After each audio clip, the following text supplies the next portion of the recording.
Nurses of psych wards, what did a patient do that left you speechless? One of our patients escaped the ward and managed to hitchhike all the way to Sydney, about 900 kilometers. And this is why I don't pick up hitchhikers. In Australia, where you shouldn't pick up anything. Probably the saddest was a resident I had a long time ago. This gentleman was a WW2 vet with Alzheimer's and dementia. Probably once or twice a month he would relive some battle he was in. He would literally run up the hallway and grab you and yell at you to get down behind the sandbags. He would then tell you take his Thompson because it was too heavy for him. He would just use his pistol.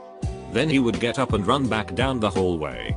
This guy was old and seeing him run full sprint like that up and down the hallway during one of his episodes was surreal. And X200B. I can't imagine having to constantly relive the worst moments of your life where you witnessed and survived the unspeakable horrors of war. A nurse told me one of her patients killed himself on the unit while on one suicide watch. Edit. Patient and staff were at arm's length and patient suddenly charged the wall, smashing his head as hard as he could, breaking his neck in the process. We had a gero psych floor. Crazy old people. One night while passing through, a little old lady popped her head out her doorway and said to me, "I could sure use the company of a good looking young man tonight. Sorry, I'm not that good looking." Quick as snot on a doorknob, she said, "That's okay. I can't see too well." I didn't join her, but her charisma was on point. I watched a guy try to remove rats from his rectum. Stated that his ex-girlfriend summoned them there. He ended up tearing his rectal walls to shreds. I really don't know how a human can change from normal, having a GF and such, to what you described. This guy had multiple issues and ultimately had to be restrained and sedated. He was transferred from prison to state hospital.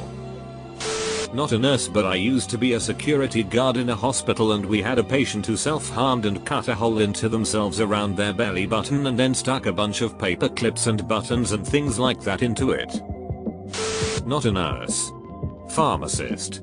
Had one of our clozapine patients miss a monthly meeting to discuss their medication. Called around. Found out she was in the ICU having eaten 2 of her own fingers, then visited her mother for coffee. Still bleeding. Had a friend tell me of another patient. Made a cut in his thigh and reopened it regularly until the whole thing was a scar tissue cavern.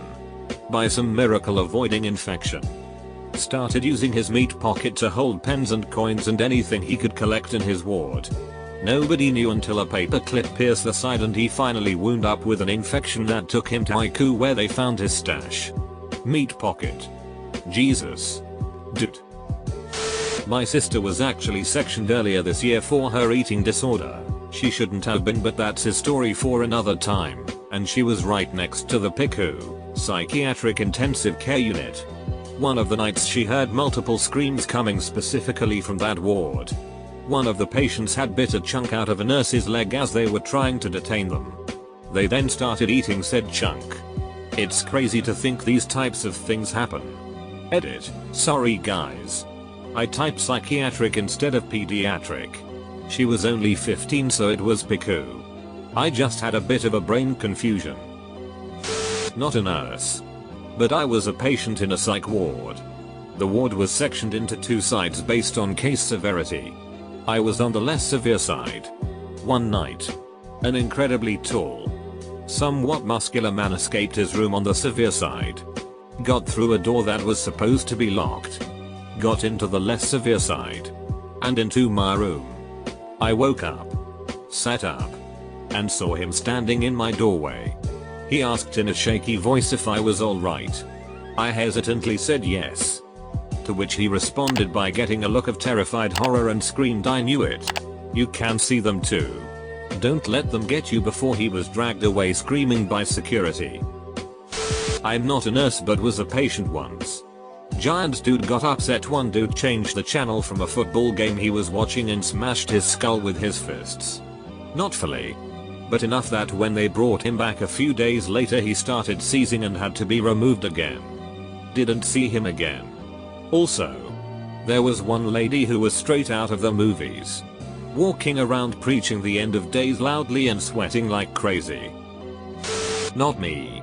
But my dad used to work in Airedale and J Ward, Australian insane asylum and prison for the criminally insane, respectively, in the 70s. He used to talk about sunny days in J Ward where they'd bring out all the inmates during a sunny day and they'd promptly line up and start jacking off. In Airedale they'd deal with the jacking off problem by strapping you into cotton mittens. But a lot of the inmates would chew a hole through them just to get a finger out to jack off with. His worst story was about a psychotic woman in Airedale. She had self-inflicted scars all over her face from scratching herself. Self-imposed bite marks all over her body from trying to eat herself. And she had the nasty habit of chewing the inside of her mouth and spitting blood at your eyes and mouth hoping you'd catch one of the myriad of diseases she carried. When I was a student doing a placement in a max security unit, a serial rapist was getting meds. Made a silly joke. The nurse said, "Oh, stop that." His response was, "I've heard that before." Not me, but when my sister was in a psych ward for her eating disorder, a girl tried to strangle someone with a bra. Last year my other sister was in there because she was suicidal and a kid tore a water fountain off the wall. Another kid screamed for his shoes, and personally my favorite was a kid whose mother told him he was going on a vacation but instead admitted him into a psych ward. Then he screamed to one of the staff that it lied to me. Rip out their tongue. He was left speechless as well, I presume. Edit dart. Got assigned to child psych ward in a hospital where I worked. Easy gig. Wear street clothes. Not much to do but pass out meds and observe. 15-year-old black kid. Overweight. Is sitting beside me casually discussing his day when he jumps up. Begins screaming like a banshee. Flailing around. Looks like a seizure on roids, and I'm befuddled as to how to control him or the situation when after a few minutes of twisting my nerves into a tight ball, he stops, sits back down and begins talking casually again. Had one of his spells. Not sure if anyone has ever been that close to a raving maniac while he's having a fit, but it's disarming to say the least. A student. I was studying and well, this guy began to freak out and well carved out his intestines with bare hands. Never thought it was possible, but well, considering him being a former powerlifter, maybe it's possible.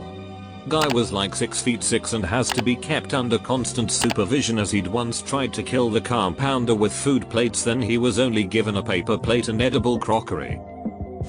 I saw a crazy bipolar woman bring a man out of full catatonia with a blowjob. This was years ago. Security wasn't as tight as these days. Somehow this extremely manic woman gets into this guy's room. Now the guy, let's call him Gary. Gary has been full catatonic since we got him. Couldn't care for himself at all. He would just stare all day long. Well, I guess she must have sucked the depression right out of the guy, because he was right as rain afterward. We found them at the end of the session. Not me, but someone I knew was in a ward with a girl who wanted to be a vampire and drank blood from her own tampons. It's as atrocious as it sounds. She was around 16 and schizophrenic. Not a nurse, but have had several stays on psychiatric wards for bipolar. To be fair, on most occasions, I didn't enter the wards in the most rational and stable state myself, but what has tended to happen is that even when they bring you back down to earth, you can end up staying for an extra month or two before they let you go. So I have spent some time on psychiatric wards completely sane, if not maybe firing on all cylinders. Anyway, I have seen a few shocking things. Like a guy cutting open his wrists with broken glass and bleeding out pretty severely, but TBH, you quickly become desensitized. What tended to leave me speechless was the abruptness of certain behavior and its total incongruence with facial expressions etc. For example, sitting watching a TV when a 5'tall 7-stone woman calmly walks over, suddenly lifts the TV up and throws it into the wall with great force, smashing it to bits, and then calmly sits back down in an armchair declaring that the TV was ruining her painting. She wasn't painting, by making the armchair give her an orgasm. She never even raised her voice. She then immediately asked me, as if it was somehow related, if I liked Lisa Stansfield.